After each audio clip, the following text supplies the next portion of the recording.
Dadako po tayo sa ating aralin. Ang version po ng Biblia pala na ating gagamitin sa ating mga babasahin ay sa Tagalog po ang Bagong ang Biblia at sa English na salin ay King James Version.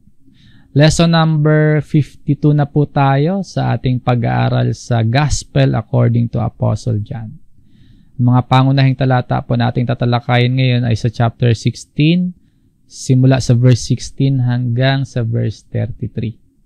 Pag-asa at kapayapaan.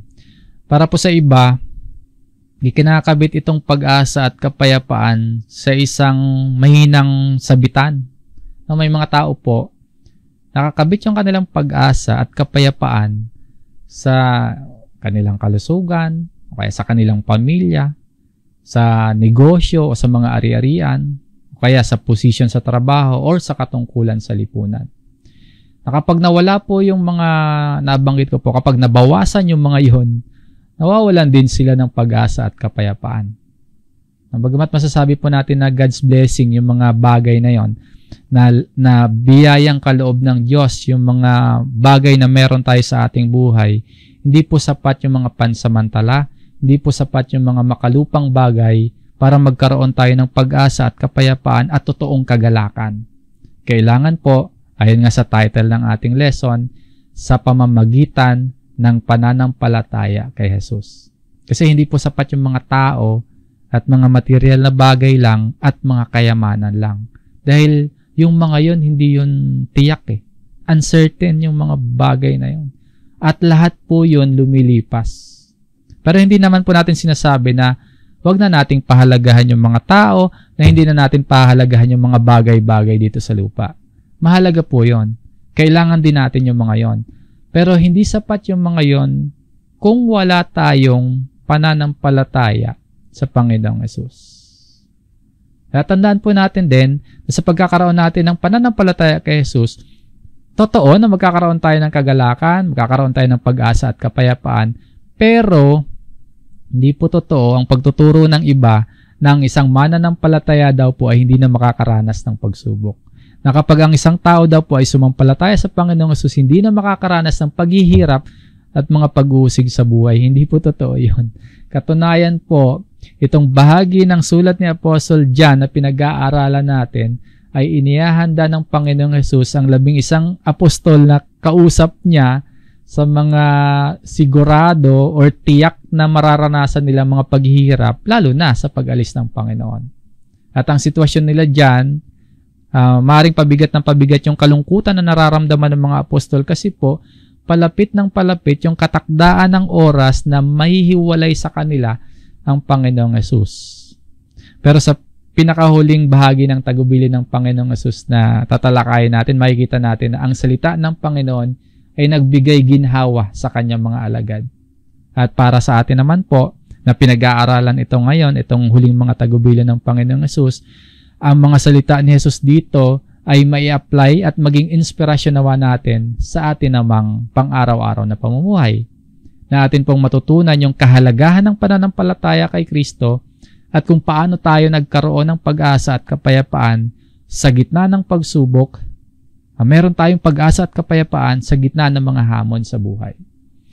At sa pagpapatuloy po ng ating sermon series, ito na nga po yung huling bahagi ng sulat ni Apostol Juan sa chapter 16. At simulan po natin ang ating pagbabasa sa verse 16. Ayun dito, sandali na lamang at ako'y hindi na ninyo makikita. Sabi ng Panginoon, a little while. Ayun yung sandali na lamang. Meaning po, ilang oras na lang, magkakahiwa-hiwalay na sila. Ilang oras na lang, aarestuhin na si Jesus. Dire-diretso na yon hanggang sa ipako at mamatay ang Panginoon sa krus. So, sandali na lamang. Kumbaga, 3 hours, 4 hours, basta wala nang 24 hours. Sandali na lang. At sa kasunod po, at muling sandali pa, at ako'y inyong makikita. Kung yung naunang sinabi ni Jesus na a little while, sandali na lamang ay tumutukoy sa kanyang kamatayan sa krus, dito naman po, sabi niya, and again, a little while, tumutukoy naman ito sa muling pagkabuhay ng Panginoon. Kung sandali na lamang, mamamatay na siya, maghiwa-hiwalay sila, and again, a little while, after 3 days, makikita nila ulit ang Panginoon. Buhay. Ngayon, ano yung epekto nito sa mga apostol na kausap ni Jesus sa kasunod na verse? Basahin natin, verse 17. Ang ilan sa kanyang mga alagad ay nagsabi sa isa't isa, ano itong sinasabi niya sa atin? Sandali na lamang at ako'y hindi na ninyo makikita, at muling sandali pa at ako'y inyong makikita, at sapagkat ako'y pupunta sa Ama. So nag-usap-usap yung mga apostol, no? Marahil naghalo-halo na yung emosyon na nararamdaman nila. Una kasi nalulungkot sila kasi sabi sa kanila ng Panginoong Hesus, sandali na lang, hindi na ninyo ako makikita. So nalulungkot sila. Tapos sa kasunod, maaaring natutuwa naman sila kasi sinasabi ng Panginoon na muling sandali pa, makikita ninyo ako at ako ay pupunta sa Ama. At dahil hindi siguro nila maunawaan pa itong napapakinggan nila sa Panginoon, gusto nilang liwanagin sa isa't isa. Nagtanungan sila sa isa't isa kung ano itong sinasabi ng Panginoong Hesus. Sa verse 18 po, sinabi nila, anong ibig niyang sabihin na sandali na lamang? Hindi natin alam kung anong sinasabi niya. Ano ba yung a little while? Ngayon yung pag-uusap ng mga apostol. Ano ba yung sandali na lamang? Hindi maintindihan ng mga kausap ni Jesus. Kaya sabi nila, we cannot tell what he said. Tayo po kasi na nagbabasa nito ngayon, maliwanag ito para sa marami sa atin. Naganap na kasi yan sa atin ngayon. Pero sila noon, sa pangkasalukuyan niyan, future tense yan. Hindi alam ng mga apostol yung sinasabi ni Jesus. Tayo kasi, nabasa na natin yan dati, napag-aralan natin yan. Alam na natin yung mga susunod na tagpo dyan. Past tense na yan. Diba? History na. So, alam na natin. At sa kasunod po na talatang ito, dahil may kakayahan ang Panginoong Hesus na malaman ang lahat ng bagay, yung kahit yung future pa. Kaya hindi pa man direktang tinatanong ng mga apostol ang Panginoon, bibigyan na sila ng kasagutan sa hindi nila naiintindihan. Sa verse 19 po, nalaman ni Jesus na ibig nilang magtanong sa Kanya. Kaya't sinabi niya sa kanila, nagtatanungan ba kayo tungkol dito sa aking sinabi? Sandali na lamang at ako'y hindi na ninyo makikita, at muling sandali pa at ako'y inyong makikita. So muli po tayo po na pinag-aaralan ito. Yung sandali na lamang, paalala po, tumutukoy sa nalalapit na kamatayan ni Jesus. At yung muling sandali pa, tumutukoy sa muling pagkabuhay ni Jesus. Ngayon, ano po ba yung nararamdaman ng mga apostol kapag nangyari na yung sandali na lamang? No? Kapag nangyari na yung kamatayan ng Panginoong Hesus, ano yung mararamdaman ng mga apostol? Sa kasunod na verse, sa 20, katotohanang sinasabi ko sa inyo na kayo'y iiyak at tatangis. Subalit ang sanlibutan ay magagalak.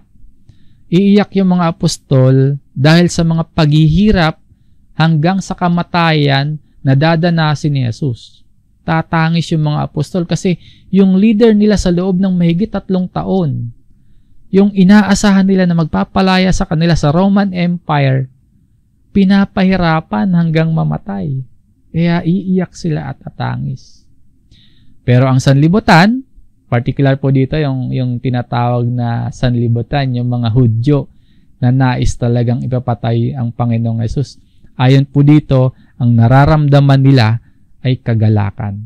Ang sanlibutan ay magagalak sa pagkawala ni Jesus. Sa kasunod po, kayo'y malulungkot, subalit ang inyong kalungkutan ay magiging kagalakan. Malulungkot yung mga apostol dahil sa nangyari kay Jesus. Pero sinasabi sa kanila mismo ng Panginoon, pansamantala lang yung kalungkutan na yon. Dahil mapapalitan po yun ng kagalakan. Kagalakan, ito na yung and a little while na sinasabi ni Jesus. Kasi di ba yung sa sandali na lamang, mamamatay siya, malulungkot siya. Tapos mapapalitan yung kalungkutan na yun ng kagalakan and a little while sapagkat mabubuhay muli ang Panginoong Hesus. Mahirap talaga yan sa sitwasyon nila noon, no? Na agad nilang maunawaan na yung kalungkutan nila mapapalitan ng kagalakan. Tapos yung kagalakan na magtatamo sila maging sa kamatayan ni Jesus, mahirap agad yan maunawaan sa sitwasyon nila. Actually, kahit sa atin naman po, di ba?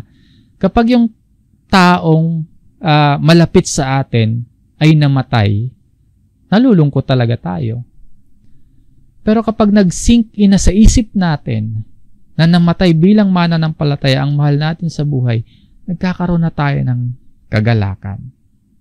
Yung kalungkutan natin napapalitan ng kagalakan. Ganon din po sa 11 apostol na kausap dito ni Jesus. Kapag naunawaan nila yon, magagalak sila maging sa kamatayan ni Jesus. Kasi po ang kamatayan ng Panginoon ang maghahatid ng katubusan at ang kamatayan ng Panginoon ang maghahatid ng mga benepisyo ng kaligtasan sa maraming tao. Kaya yung kalungkutan niyon mapapalitan ng kagalakan. Pero hindi maitatanggi, mahihirapan muna, malulungkot muna ang mga mananampalataya. At yung paghihirap na yun, hindi simple. Yung kalungkutan at paghihirap, hindi ordinaryong paghihirap. Inihambing ito ng Panginoon sa isang babaeng manganganak sa verse 21. Kapag ang babae ay nanganganak, siya ay nahihirapan sapagkat dumating na ang kanyang oras. Imagine po yung pain, yung fear, yung stress ng isang nagle-labor at malapit ng mga anak. Di ba? Napakahirap naman talaga eh. Mas alam yan ng mga lalo ng mga nanay na ng mga ina. Mahirap magdalang tao at mahirap ang mga anak.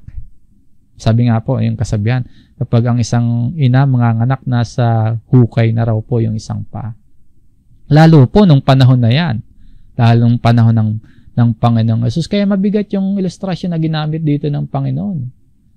Kahit pa nga sa panahon natin ngayon, di ba? May mga modernong kaparaanan ng panganganak. Napakahirap pa rin manganak. Para sa mga kababaihan na nakikinig po, huwag po kayong mangamba.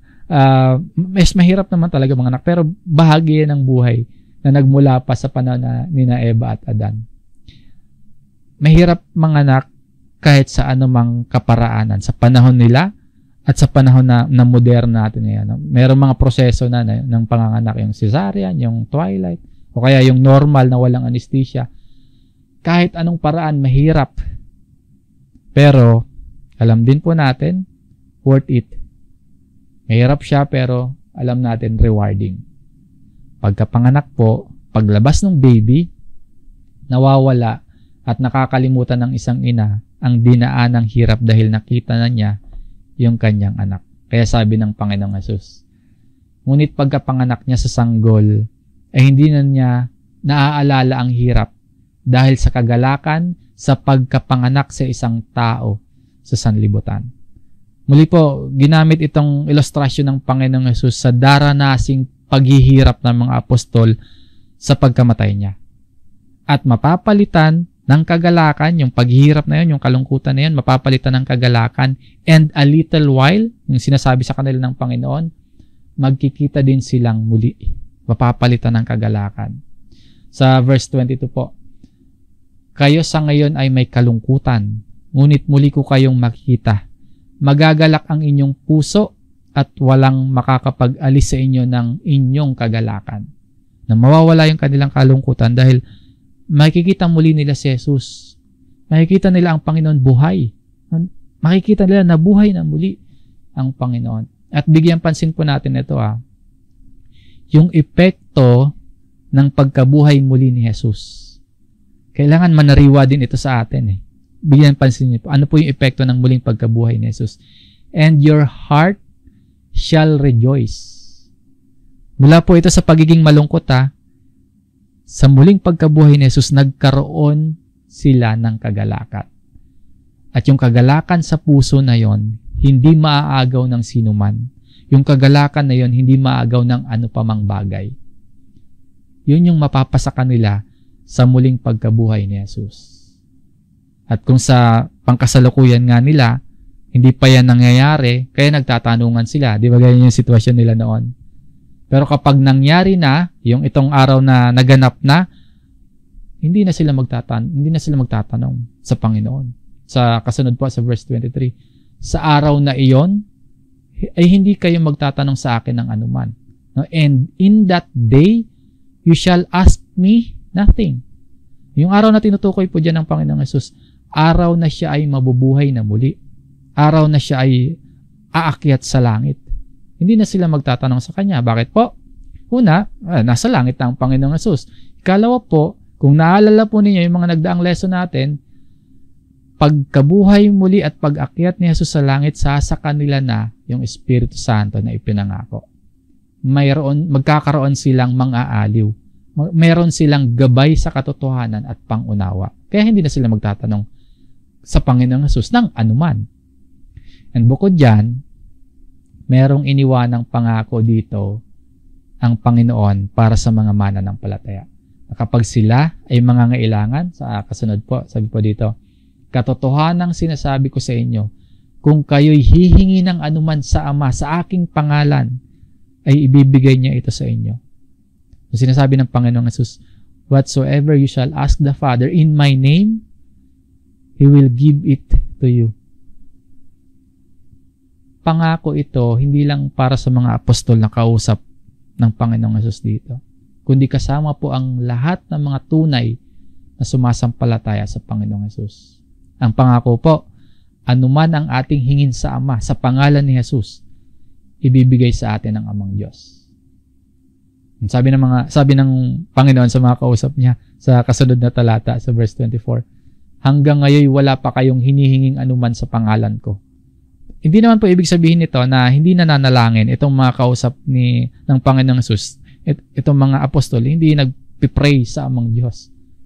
Kung isipin po at malamang po na malamang ganun to prayerful itong mga apostol sa Amang Diyos dahil mga Israelita sila, karamihan mga relihiyoso. Bagamat po sa mga susunod na aralin, makikita natin na hindi laging prayerful ang mga apostol, pero ang sinasabi sa kanila dito ni Jesus, hanggang ngayon, wala pa silang hinihinging anuman. Ang paghingi nila sa Amang Diyos sa pangalan ni Jesus, yun yung missing. No, yun yung hindi pa nila nagagawa, asking in the name of Jesus. Mahalaga po ito yung humingi sa pangalan ng Panginoong Jesus. Kasi sabi po dito sa talatang ito, kayo'y humingi at kayo'y tatanggap upang malubos ang inyong kagalakan. Ito yung inaalok ni Jesus sa mga apostol. Maging sa atin din po, ito yung inaalok. Tayo po ng mga mananampalataya sa Panginoong Jesus sa panahong ito, isang alok ito na may pangako. Ano yung pangako? Na tayo ay humingi sa pangalan ni Jesus at ang pangako dito, tayo ay tatanggap at malulubos ang ating kagalakan. At ang inaalok po dito, mga tunay na mga alagad ni Jesus. Hindi pwedeng lahat ng literal na bibigkas lang at hihiling na in Jesus name, tatanggap nga ng kasagutan. Hindi po ganon. Mamaya po, lilinawin pa yan sa atin ang mga salita ng Panginoong Jesus. Tutuloy muna natin sa verse 25. Sinabi ko sa inyo ang mga bagay na ito sa paraang patalinghaga. Ang tinutukoy dito ni Jesus na patalinghaga, yung mga bagay na sinasabi niya habang nagaganap yung tagpong yan dito sa ating kwento. So habang nangyayari yan, sabi ng Panginoong Jesus, sinasabi ko ito sa paraang patalinghaga. Patalinghaga para sa mga apostol or matalinghaga para sa kanila, yung salaysay sa kanila dyan ng Panginoong Jesus kasi wala pa sa kanila yung Holy Spirit. Kasama pa nila kasi or kapiling pa nila ng oras na yan ng Panginoong Jesus. Pero ang sinasabi pa din ng Panginoon, sabi po dito, darating ang oras. But the time come. Oras po o panahon, ano yun na darating, mabubuhay muli ang Panginoon at aakyat sa langit at isusugo ang Holy Spirit sa kanila. Yan yung darating ang oras. Na yung pagsasalita sa kanila ni Jesus, hindi na patalinghaga. Sabi po dito, na hindi na ako magsasalita sa inyo ng patalinghaga. Darating yung oras na yun. Hindi na patalinghaga ang mga salita sa kanila ni Jesus. Bakit po? Kasi ibibigay na nga sa kanila yung Espiritu Santo. At sa pagtanggap nila ng Holy Spirit, nabuhos din sa kanila yung karunungan sa maraming bagay tungkol sa Diyos. At sa kasaysayan po, sa pag-akyat sa langit ng Panginoon, hindi naman na talaga aktual na nagsalita sa kanila si Jesus kundi yung Espiritu Santo na yung nagbigay sa kanila ng karunungan at mga kaalaman at kaunawaan. Tulad ng naipaalala sa atin nung nakaraang aralin natin. Nakita natin na ang Holy Spirit ang gabay sa katotohanan. Tinuro sa atin ang Holy Spirit ang gabay sa pangunawa. At sa kasunod po dito, kundi maliwanag na sa inyo'y sasabihin ko ang tungkol sa Ama. Magiging maliwanag na sa mga apostol yung mga bagay na ipahahayag ni Jesus tungkol sa Amang Diyos. Maliwanag na hindi na matalinghaga. Pagdating ng oras na yon, hindi na natatago. Maliwanag dahil meron na silang gabay na nasa kanila na yung Holy Spirit na magtuturo sa kanila ng buong katotohanan. At sa verse 26, sa araw na iyon ay hihingi kayo sa aking pangalan at hindi ko sinasabi sa inyo na ako'y hihingi sa Ama para sa inyo. Sa araw na ibinigay ang Espiritu Santo sa kanila, mananalangin yung mga apostol, hihingi na sila sa Diyos sa pangalan ni Jesus. At hindi si Jesus yung mananalangin para sa mga believers, kundi yung mga mananampalataya po mismo. Tayo po. Tayo ang tatawag, tayo ang hihingi sa Diyos sa pangalan ni Jesus. Kaya kapag nananalangin tayo sa amang Diyos, di ba, nababanggit natin sa dakong huli ng ating mga prayers na hinihiling po namin ang lahat ng ito sa pangalan ng aming tagapagligtas at Panginoong Jesucristo. Di ba ganyan tayo mag-pray? So, paano at bakit natin nagagawa na humingi sa Ama sa pangalan ni Jesus? Ang sabi po sa next verse, sa 27, sapagkat ang Ama mismo ang nagmamahal sa inyo. Ito po yung sinasabi ni Jesus na dahilan kung bakit natin nagagawa na humingi sa Ama sa pangalan ng Panginoong Jesus. Dahil nagmamahal mismo sa atin ang Diyos. Sabi po dito, for the Father Himself loved you. Bakit naman tayo minamahal ng Amang Diyos? Kasi po yung pagmamahal na yun ng Diyos sa atin, yun yung dahilan kung bakit tayo nakakahingi sa Ama sa pangalan ni Jesus. So bakit tayo minamahal ng Amang Diyos? Ang sabi po, sapagkat ako'y inyong minahal at kayo'y nanampalataya na ako'y buhat sa Diyos. Sabi ng Panginoon, kaya tayo mahal ng Ama because you have loved me and have believed that I came out from God. Ito yung sinasabi na yung sinasabi natin kanina na hindi natin dapat basta-basta kiniklaim ng kung sino man yung in Jesus name. No, ang pangako na kapag humingi ay tatanggap para po yun sa mga nagmamahal kay Jesus at mga nananampalataya sa Kanya na ang Panginoong Jesus ay mula sa Diyos. At ang turo po sa atin ng Biblia, di ba?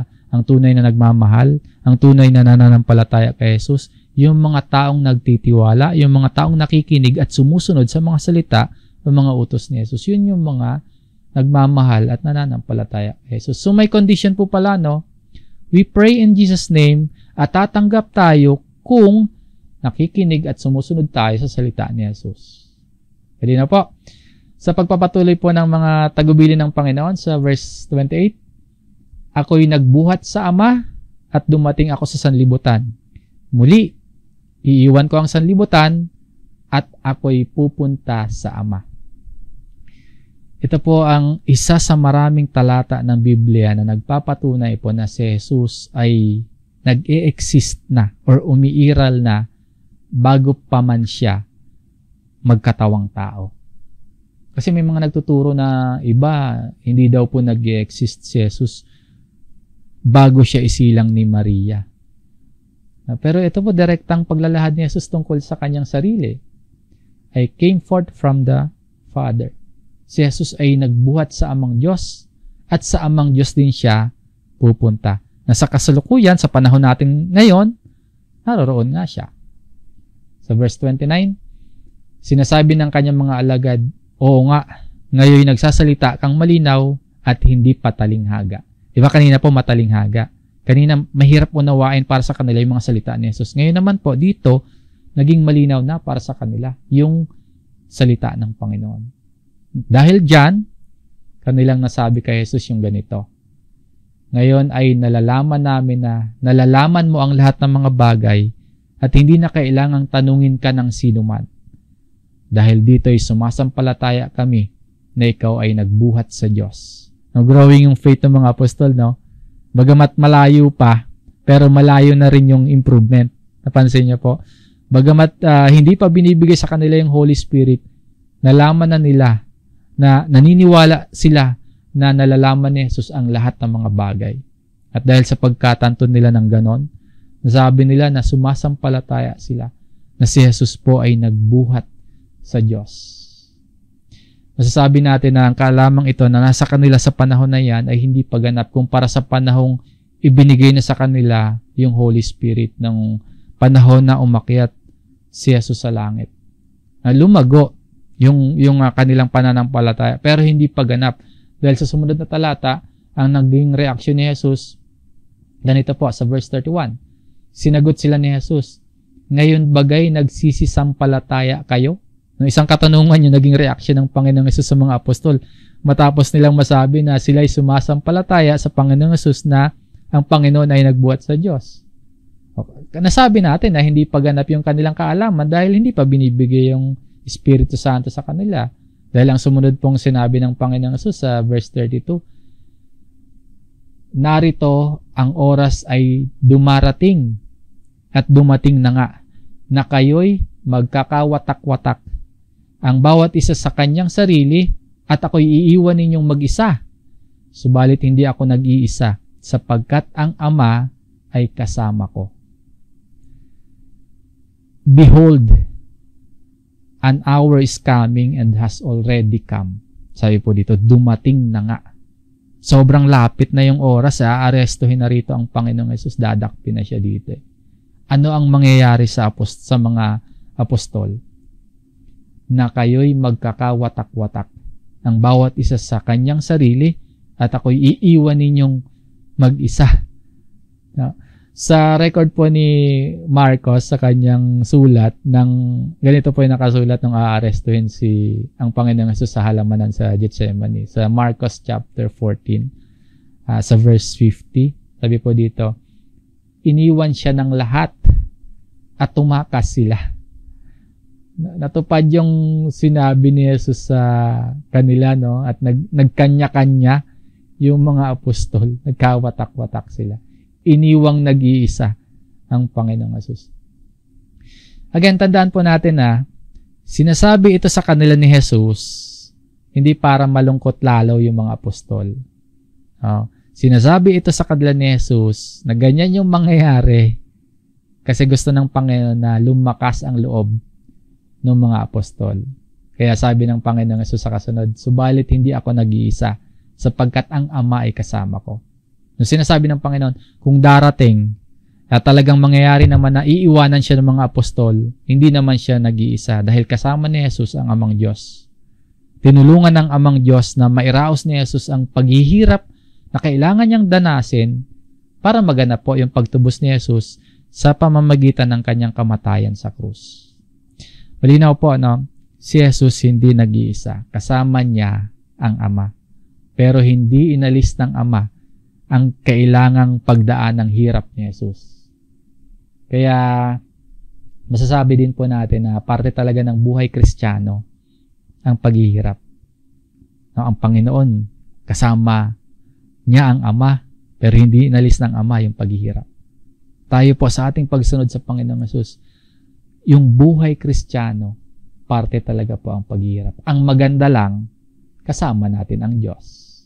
Ang Panginoon naghirap sa krus. Ang totoo po niyan, ipinanalangin niya ni Jesus. Na matatalakay natin yan sa mga susunod na chapter ng Gospel according to John. Pero nag-pray dyan ang Panginoon sa mangyayari na yan sa Kanya. Sa pagdaing ng Panginoon, hindi inalis ng Diyos ang paghihirap niya. Ang nangyari, nagpadala ng anghel ang Diyos para palakasin ang loob ni Jesus. Pero natuloy ang kanyang pagdurusa hanggang sa mamatay siya sa krus. Nangyari. Makikita natin na sa pangyayaring yon, kailangang bumuhos ang dugo ng Panginoon para matubos niya tayo mula sa ating mga kasalanan. Pinag-pray niya ng mataimtim yun eh. Pero nasunod ang Ama. Nangyari ang paraan ng Ama. Kailangan po kasi na bumuhos ang dugo. Maiaalay ang Panginoong Hesus para matubos niya tayo mula sa ating mga kasalanan. At sa last verse po, sa verse 33, ang mga bagay na ito ay sinalita ko sa inyo upang kayo'y magkaroon sa akin ng kapayapaan. Last verse na po ito ng chapter 16 din po. No? Ito na yung conclusion ng lahat ng mga sinabi ni Jesus. Hindi lang dito sa chapter 16, kundi mula pa dun sa chapter 13, sa kanyang mga huling tagubilin, bago siya arestuhin, bago siya mahuli, bago siya patayin sa krus. Ang layunin ng mga salita ng Panginoong Hesus dito ay upang magkaroon ng kapayapaan ang mga alagad niya. At syempre, hindi lang po ito para sa mga apostol na kausap niya dyan, kundi maging tayo man po. Tayo po na sumasampalataya din sa Panginoong Hesus, sa salita ng Panginoon magkaroon tayo ng kapayapaan. Ang kapayapaan na binabanggit ni Jesus, hindi po yan yung ino-offer ng mundo, makamundong kaaliwan, hindi makamundong kaligayahan, hindi po. Yung peace na tinutukoy po dito, pagtitiwala sa kapahingahan na nararanasan ng mga mananampalataya kapag isinantabi ang pagkabalisa at nagtiwala sa Diyos na gagawin niya ang kanyang kalooban. Kapayapaan po na nagtitiwala tayo na kumikilos ang Diyos ayon sa time frame niya. Yun po yung kapayapaan. Kapayapaan na nagtitiwala tayo na kumikilos ang Diyos para sa ikabubuti natin. At sa patuloy po na paghihikayat at pagbibigay lakas ng loob sa mga apostol, sabi pa ng Panginoon, sa sanglibutan ay mayroon kayong kapighatian. Habang nandito tayo sa sanlibutan, hindi may iwasan na makaranas tayo ng kapighatian. Habang nandito tayo sa sanlibutan, hindi may iwasan na makaranas tayo ng tribulation. Yung tribulation po, yung kapighatian, marami siyang klase, marami siyang forma. At pangunahin na dito, yung sa kapighatian ay ang pag-uusig dahil sa pananampalataya. Ayun yung isang forma at pangunahing forma ng kapighatian, yung pag-uusig dahil sa pananampalataya. Kaya po sa isang Tagalog version ng talatang ito, ang salitang kapighatian ay isinalin nila sa salitang pag-uusig. Basahin po natin tong ang Bagong ang Biblia version. Sa sanlibutan ay nahaharap kayo sa pag-uusig. So yung kapighatian sa Tagalog ang Biblia, yung tribulation dyan sa King James Version, dito pa sa ang Bagong ang Biblia, isinalin nila sa salitang pag-uusig. Na sa context nga po ng chapter 16, patungkol sa pag-uusig sa mga mananampalataya. Yung iba po kasing mga kapighatian, bukod sa pag-uusig, yung mga kapighatian, masasabing ordinary lang naman yon para sa lahat ng mga tao. Mananampalataya o hindi man po mananampalataya, merong mararanasang mga problema at hindi magagandang pangyayari sa buhay. Yun yung kapighatian. Pero ang kaibahan ng mga Kristiyano, ang pinakapangunahin at kakaiba na kapighatian na mararanasan ng Kristiyano ay ang pag-uusig. Nauusig tayo sa sanlibutan. Nauusig tayo ng sanlibutan dahil nga sa mga napag-aralan na natin dito sa chapter 16, talagang makakaranas ng pag-uusig ang mga tagasunod ni Jesus. Yung mga tunay na Kristiyano, makakaranas talaga ng pag-uusig. Kaya nga nasabi ni Jesus na sa sanlibutan ay nahaharap kayo sa pag-uusig. Nasa Tagalog ang Biblia, sa sanlibutan ay mayroon kayong kapighatian. Again, yung kapighatian, kahit sino pwede makaranas niya. Pero itong kapighatian na pag-uusig, na tinutukoy po dito, nararanasan lamang ito ng mga tagasunod ni Kristo. Yung kapighatian na pag-uusig, nararanasan lamang po ng mga Kristiyano. Kaya sabi ng Panginoon, ngunit lakasan ninyo ang loob. No? But be of good cheer. Kung mapapansin po nyo dito, utos ito sa atin. Ano yung utos? Lakasan ninyo ang loob. Meaning po, maging matatag tayo. Maging matapang tayo. At huwag tayong papayag na makabitaw pa sa pananampalataya kay Kristo dahil sa mga pag-uusig. Sabi pa po ni Jesus, aking dinaig ang sanlibutan. Ito yung ating inspirasyon na dapat makapagbigay sa atin ng kalakasan ng kalooban sa gitna ng mga kapighatian na dinaig ni Kristo ang sanlibutan. Sinasabi po ng Jesus yan I have overcome the world. Si Jesus ang nagsasalita dito ng isang bagay na ginagarantiyahan ng Diyos na parang nangyari na. Ano yung sinasabi niya? Aking dinaig ang sanlibutan. Bago po yung huling hapunan, na pagtagumpayan ni Kristo yung mga tukso sa buhay ng tao. Basahin po natin tong Hebreo chapter 4 sa verse 15. Sapagkat tayo'y mayroong isang pinakapunong pari na marunong makiramay sa ating mga kahinaan. isa na tinukso sa lahat ng mga paraan gaya rin naman natin. Gayon may walang kasalanan. Napagtagumpayan ng Panginoong Hesus yung direktang pag-aakit o kaya yung direktang panunukso ni Satanas na pagtagumpayan niya ng Panginoon. Kaya dinaig niya ang sanlibutan. Ang mas malaking tagumpay pa na paparating pagkatapos ng kanyang pag-aresto hanggang pagkapako at pagkamatay sa krus, at kapag ang Panginoong Hesus po ay nabuhay na mag-uli sa mga patay, sa pangyayaring yon, bagamat bad news yun, no? Kasi namatay ang Panginoong Hesus, pero iyon po ang pinakamagandang balita dahil natupad ang pagliligtas sa atin. Dinaig ni Hesus ang sanlibutan. Yan yung good news. Yan yung magandang balita. Kaya sabi ng Panginoon, lakasan ang loob. Lakasan natin ang ating loob dahil dinaig ni Hesus ang sanlibutan. Ang Panginoon at tagapagligtas natin dinaig ang sanlibutan. Kaya walang dahilan para po manghina ang ating mga kalooban. No, wala talaga halos sa buhay nating ito. Wala talaga halos tayong maidadahilan para mawalan tayo ng pag-asa sa gitna ng mga pag-uusig at iba't ibang mga bagay na maaaring magdulot sa atin ng kapighatian. Kasi yung ating Panginoon na sinusunod, dinaig ang sanlibutan. Merong mga pangyayari po at merong mga mararamdaman tayo na maaaring makapagpahina ng ating loob. Meron yon, mararanasan natin yon.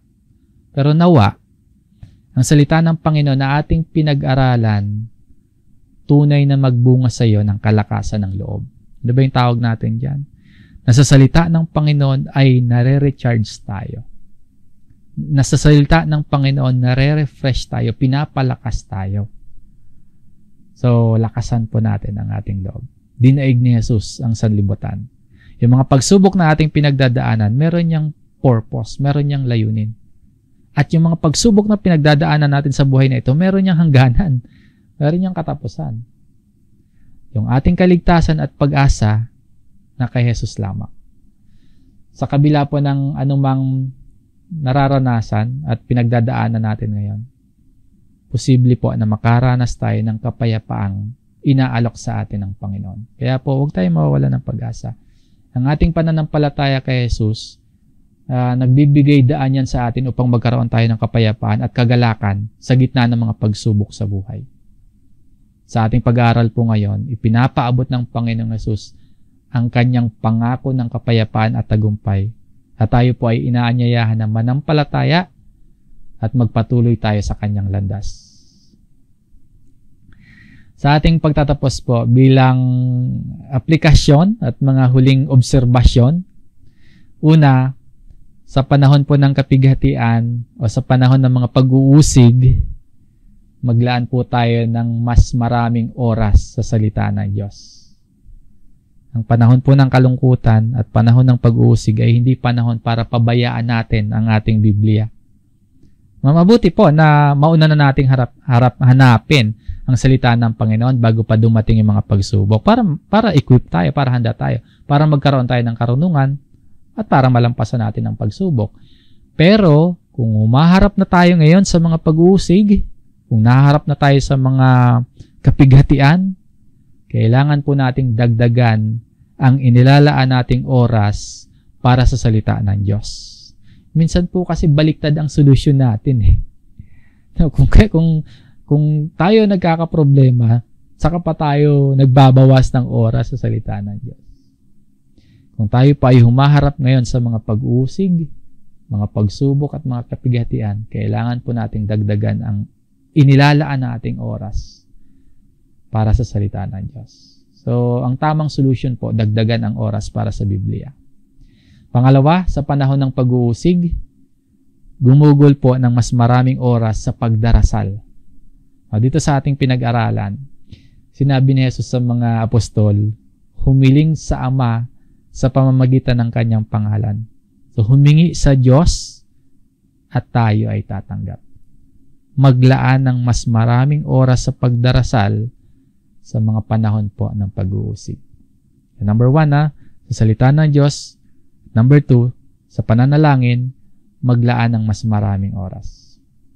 At panghuli po, ang pag-asa at kapayapaan na inaalok ng mundo, pansamantala lamang. Uncertain. Hindi yan tiyak. Pabago-bago pa. Nagiging kalungkutan kapag nawala ang bagay. Nawawala ng kapayapaan at pag-asa kapag nawala yung mga material na bagay. Kapag nawala yung mga relasyon natin sa tao, kapag nasira yun. Kapag hindi tayo nagkaroon ng karangyaan at kapangyarihan sa mundo, kakaroon tayo, nawawalan tayo ng kapayapaan at pag-asa. Pero sa ating Panginoong Hesus, sa pamamagitan ng pananampalataya natin sa Panginoong Hesus, pag-asa at kapayapaan, kalakasan ng loob, at tunay na kagalakan ang matatamo. Naway ang mga salita ng Panginoong Hesus ay magbigay inspirasyon at pag-asa sa ating lahat habang patuloy nating tinutupad at ipinapamuhay ang kanyang mga utos at tayo po ay naglalakbay sa kanyang pagmamahal. Purihin ang Diyos. Magtatapos na po tayo at maraming salamat sa inyong pakikinig, mga kapatid. Tayo po ay manalangin.